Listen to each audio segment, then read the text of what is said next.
कुछ चीज़ें ऐसी हैं जिनसे अल्लाह की मदद आती है, मदद मिलती है। एक चीज़ उनमें से ऐसी है जिससे बहुत मदद नाज़िल होती है, वो है कि जब रब आपको दे ना तो फिर आप भी उसके रास्ते में दें, फिर मदद आती है, फिर और आता है। बुखारी मुस्लिम में हदीस है, ये ज़्यादा ही तवज्जो तलब अमर है, इस पर आप गौर करेंगे।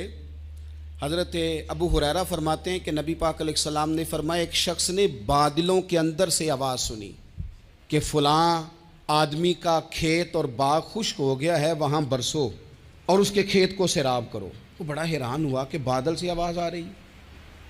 फिर उसने देखा कि एक पहाड़ी पर बारिश हुई, वो बादल वहाँ बरसा, फिर नालियों से होता हुआ पानी एक तरफ चला। तो जिसने आवाज़ सुनी थी, हुजूर बयान कर रहे हैं, वो भी पीछे पीछे चला कि पानी किधर जा रहा है। उसने जाके देखा कि एक मकाम पे एक बाग को वो पानी लग रहा है और एक आदमी वो पानी लगा रहा है। उसने उससे पूछा, तेरा नाम क्या है? उसने कहा, क्यों? कहने लगा, बता